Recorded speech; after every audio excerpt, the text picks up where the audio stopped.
Well, welcome to a tyke farming in the Philippines. Don't forget to like, share, subscribe, ding-a-ling, ding-dong the bell. It's Friday, going on for 5:30. The workmen have finished and gone. We've had 3 on site today as usual. And it's been a wet afternoon. All the chickens are fed and cleaned out. I'll turn the camera around. The camera's messed up again.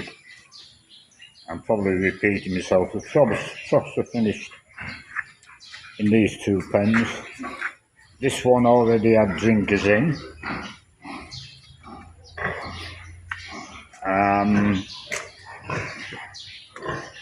This other one, the trough's been put in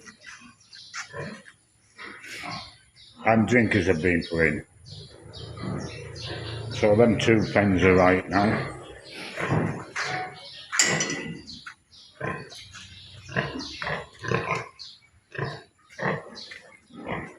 These 3 gilts, I've given them an iron injection this afternoon.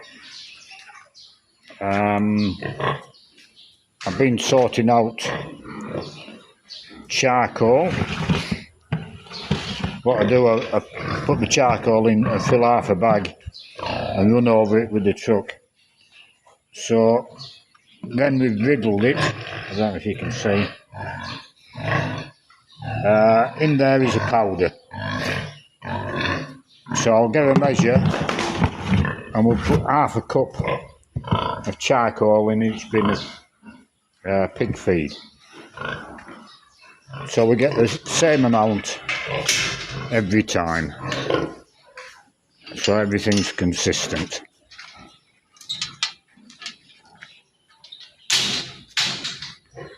The eggs are all ready to start the incubators again on Sunday. So I'll get them cleaned out.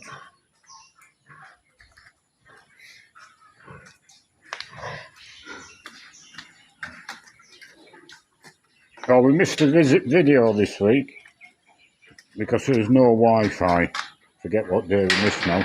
Yesterday, I think. No video yesterday. So meantime, we've got the floor finished, all concreted. Apart from this bit round here, the roof line isn't level with the fence, so we've left that gravel to drain the water away. As you can see here, the rain's coming to a certain extent, but it's not coming in onto the chicks, which is the main thing. We could put a side on there, but equally if we put a side on, we're not getting the airflow. So the coarser bits of charcoal have been put under these cages, and we'll continue to do that. It's cost effective to use a bedding of charcoal. It'll keep the ammonia down in the shed, and it'll save us having to clean it out every week. We'll see how we go. How often we clean the shed out, I don't know. And it'll be really good fertiliser when it is cleaned out.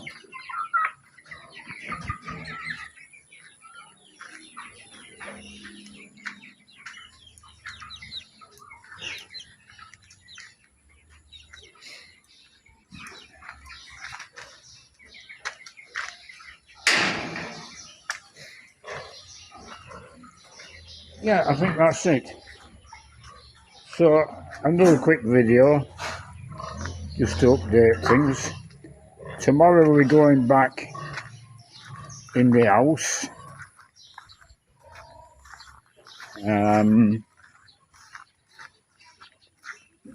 we're waiting for the tin sheets to come so we can get onto the eaves of the house. But we can do a bit of work in here. I got 10 sheets of cement board.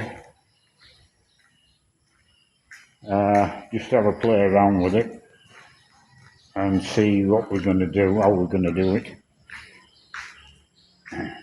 So initially I was thinking of cutting the sheets in half, them are 10-foot walls, and putting a 2-foot length,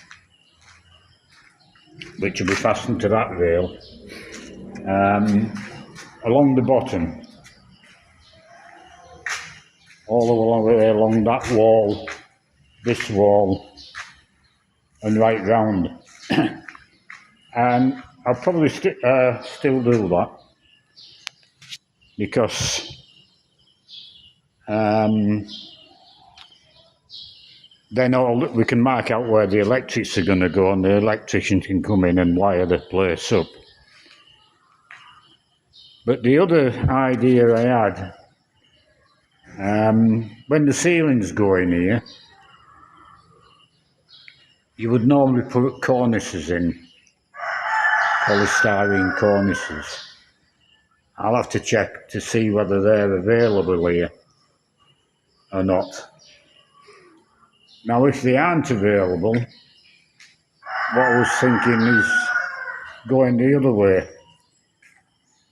putting the 8-foot lengths vertically and then a 2-foot width along the top, which would join onto that rail.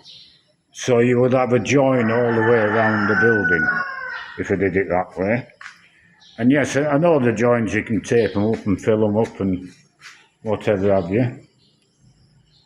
But if I can't get cornices, I don't just want a bare wall to ceiling. So I was thinking of, if I put the sheets vertically and have the join on that top bar, I could do it the old-fashioned way. I could break the ceiling up by putting a picture rail all the way around. Probably don't know what I mean, most people, but that's how it used to be done. Every house had a picture rail years ago. So I'm a bit undecided which way to go. Electrical wise, put the shorter width on the bottom, or for I can't say the word. Or put them on the top so I can put a picture rail in to break up the ceiling and the wall. So I'll have to get on the internet tomorrow and see if I can get cornices or not. Yeah, I don't know. But we've got 10 sheets to play around with, and that's what we'll be doing tomorrow. I might just have them do this wall and get the sheets cut out for the window, and just practice on this bit. And if it's not done, if it's not a good job done, then we'll take it down and we'll start again.